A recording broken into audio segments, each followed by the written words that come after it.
प्यारे दोस्तों, बहुत बहुत स्वागत है आपका अपने चैनल यूजीसी नेट साहित्य दर्पण में। तो फ्रेंड्स, आज की जो विषय हमने लिए हैं, तो बिहारी के विषय में महत्वपूर्ण कथनों को हमने लिया है। और लास्ट में हमने 29 क्वेश्चन भी रखे हैं महत्वपूर्ण। ठीक है, तो चलिए बिहारी के बारे में थोड़ा सा हम पढ़ लेते हैं इंपॉर्टेंट, जो कि आपके आगामी परीक्षा के लिए बहुत बेहतर है। और बताना चाहूंगी मित्रों कि आप जितने प्रमुख कवि हैं, जितने प्रमुख रचनाकार हैं, उनको विस्तार पूर्वक आप उनका अध्ययन अवश्य करें, क्योंकि विस्तार पूर्वक के तथ्यों का ही यूजीसी नेट की परीक्षा में जिक्र हो रहा है ना। तो चलिए बात कर लेते हैं। सभी जानते हैं बिहारी का जन्म समय 1595 है। ठीक है, मृत्यु 1663 है। जन्म स्थान ग्वालियर है। जाति माथुर चौबे है। ये बिहारी सतसई का रचना काल जो है 1662 है। ये आश्रयदाता किसके थे? तो जयपुर नरेश मिर्जा जयसिंह के आश्रयदाता थे। नहीं पराग नहीं मधुर मधुर नहीं विकास काल, अली कली ही शो बंध्यो आगे कौन हवाल।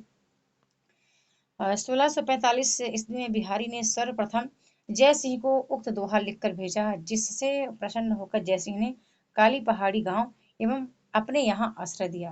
किसको? बिहारी जी को। बिहारी की रचनाएं हम देखें तो बिहारी सतसई 1962 में रचित है। इसमें 719, कहीं कहीं पर 713 दोनों ही मेंशन निकल कर आता है। 719 कहीं 713 दोनों की यह मुक्तक रचना ब्रज भाषा प्रयुक्त है। और इसमें जो सतसई का आधार निकल देखने को मिलता है, तो वो आधार ग्रंथ है गाहा सप्तशी, आर्या सप्तशी और अमरुक शतक। ठीक है, ये प्रश्न बनता है तो इसको आप जरूर याद रखें। भाषा ब्रज है, सभी जानते हैं। काव्य रूप या मुक्तक काव्य है। प्रमुख रस संयोग श्रृंगार रस है। यदि कुछ विशेष तथ्य की बात करूं तो बिहारी रीतिकाल के सर्वश्रेष्ठ कवि हैं। यह आचार्यत्व न स्वीकार करने वाले कवि हैं। ठीक है, आचार्यत्व न स्वीकार करने वाले कवि, यानी ये आचार्य की श्रेणी में नहीं आते हैं। ओके, आगे बात करते हैं तो हिंदी में समास पद्धति की शक्ति का सर्वाधिक परिचय बिहारी ने दिया। फिर है कि बिहारी सतसई की प्रथम टीका लिखने वाले कृष्ण कवि हैं। नेक्स्ट है कि बिहारी सतसई के दोहों का पल्लवन, ठीक है, पल्लवन है, पल्लवन रोला छंद में करने वाले अंबिका दत्त व्यास हैं। फिर आता है कि कृष्ण कवि ने बिहारी सतसई की टीका किस छंद में लिखी? तो सवैया छंद में। फिर है कि बिहारी सतसई को शक्कर की रोटी कहने वाले कवि कौन है? तो पद्मसिंह शर्मा।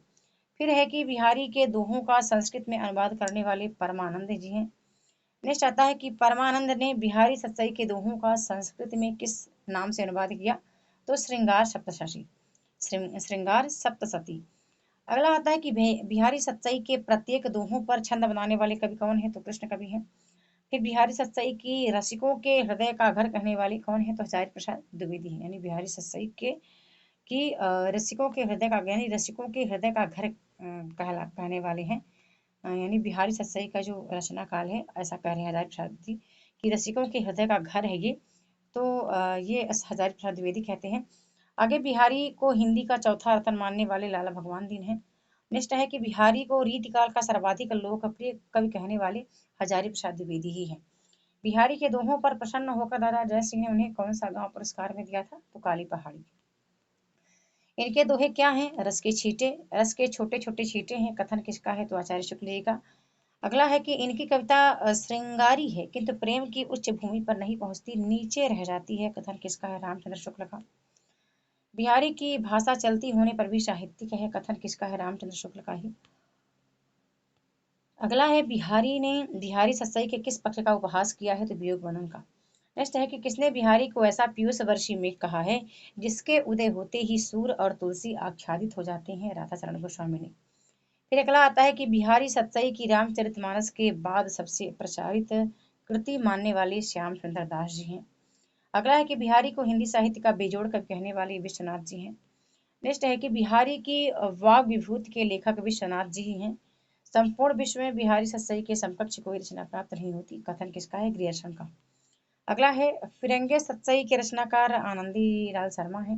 बिहारी सतसई का टीका अमर चंद्रिका के नाम से किसने लिखा? तो सूरत मिश्र ने। ठीक है, प्रश्न बना है परीक्षा में, ऐसा कोई इसमें टॉपिक ना हो जहां से प्रश्न ना बना हो। ठीक है, बिहारी सतसई की सरल टीका किसने लिखा? तो लाला भगवान दी ने।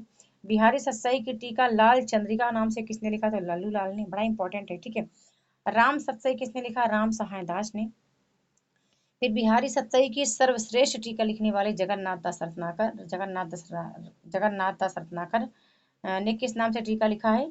तो बिहारी रत्नाकर के नाम से। आगे आता है कि बिहारी सतसई खड़ी बोली में लिखी गई है। ठीक है, ये भी इंपॉर्टेंट रखना। बिहारी रत्नाकर खड़ी बोली में लिखी गई है। तो ये भी आपको ये पूरा फैक्ट यहाँ पर ये वाला आपको याद रखना पड़ेगा, ठीक है। आगे बात करती हूँ तो बिहारी सत्सई की टीका ब्रज भाषा में लिखने वाले कृष्ण राधा कृष्णदास चौबे हैं। अगला है कि मुंशी देवी प्रसाद ने उर्दू शेरों में बिहारी सत्सई का अनुवाद किया है। और आनंदी लाल शर्मा की फिरंगे सत्सई फारसी भाषा में रचित है, ठीक है। ये बात हो गई। अब थोड़ा बात करें कि कवि बिहारी की टीकाएं एवं अनुवाद किस किस नाम से हुए हैं। तो यहाँ वहाँ विस्तार से वर्णन हुआ, यहाँ भी वही वर्णन यहाँ पर देखने को मिलता है, ठीक है। एक चीज याद रखें कि ये इसका जिक्र हो चुका है इन सबका। प्रभुदयाल पांडे ने आधुनिक खड़ी बोली का टीका लिखा था। और अंबिका दत्त व्यास ने बिहारी बिहार रोला छंद में भावानुवाद, हाँ भावानुवाद किया है। आगे जगन्नाथ दास रखनाथा की बात हो ही चुकी है कि 1921 में सर्वश्रेष्ठ टीका खड़ी बोली में 713 दोहों का इन्होंने लिखा, ये भी हो चुका है। इन सब की बात हो चुकी है। अब हम बिहारी के आलोचना ग्रंथों की बात करेंगे कि बिहारी के ऊपर किस किसने आलोचना लिखी है। तो बिहारी और शादी नाम से 1907 में आलोचना लिखने वाले पद्म सिंह शर्मा है। बिहारी सत्सई तुलनात्मक अध्ययन 1918 में पद्म सिंह शर्मा ने लिखा। देव और बिहारी कृष्ण मिश्र ने लिखा है। बिहारी और देवलाल भगवान ने लिखा है। और बिहारी वश विश्वनाथ प्रसाद मिश्र ने लिखा है। बिहारी की बाग विभूति विश्वनाथ प्रसाद मिश्र ने लिखा है। अब कुछ और महत्वपूर्ण आता है, ठीक है।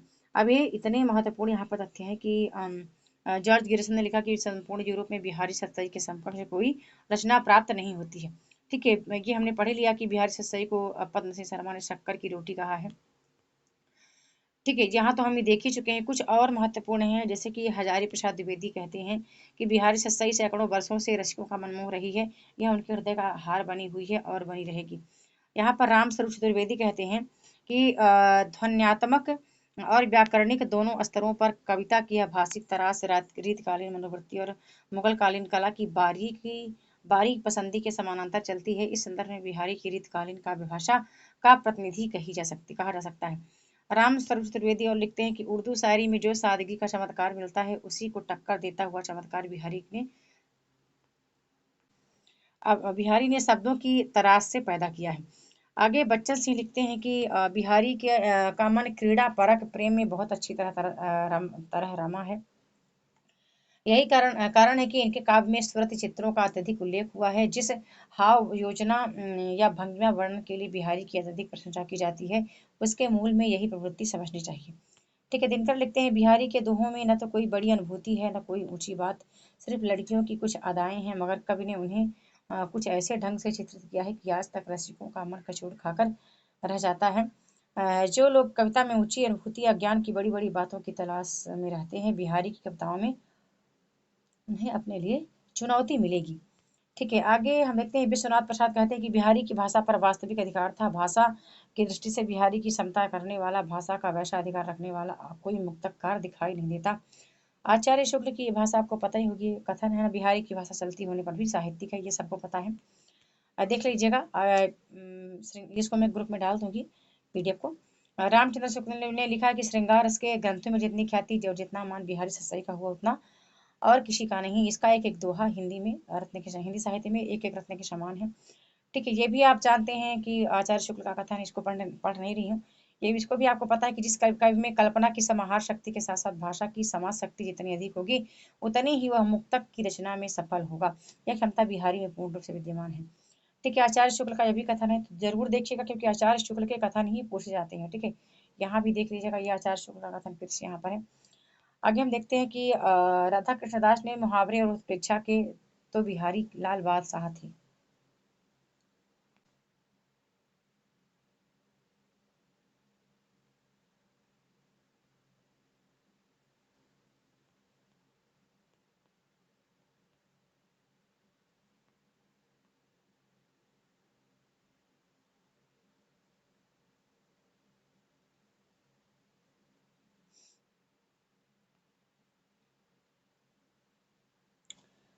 हाँ, तो यहाँ पर हम कर रहे थे राम स्वरूप चतुर्वेदी ने लिखा है बिहारी के बारे में ये कुछ महत्वपूर्ण तथ्य, ठीक है। बच्चन जी ने भी लिखा है, हमने देख लिया इनको भी, ठीक है। दिनकर का हमने देखा, विश्वनाथ प्रसाद का हमने देखा और आचार्य शुक्ल के हमने देख लिए महत्वपूर्ण कथन, ठीक है।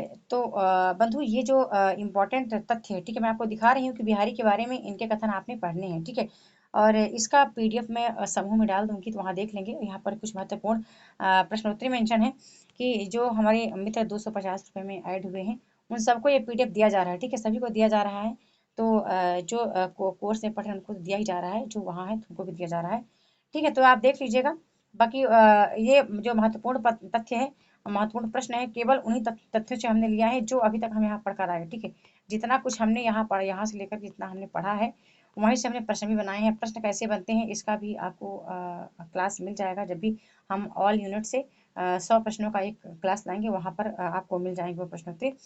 तो ये क्लास आपको कैसी लगी, लाइक और कमेंट के माध्यम से अवश्य बताएं। और यदि आप जुड़ना चाहते हैं 250 मॉक लगाना चाहते हैं 2000 का, तो बिल्कुल लगा सकते हैं, क्योंकि ये बहुत जल्द लॉक कर दिया जाएगा, ठीक है। बहुत जल्द ये 250 रुपये वाला जो लॉक है ना, इसको लॉक कर दिया जाएगा, क्योंकि ये फिर बार बार आपको नहीं मिल पाएगा। तो यदि आप अभी इच्छुक हैं तो आप इसको परचेस कर सकते हैं, अन्यथा आपकी मर्जी। और क्लास तो आती रहेगी वैसे भी। तो वीडियो के साथ बने रहने के लिए बहुत बहुत धन्यवाद।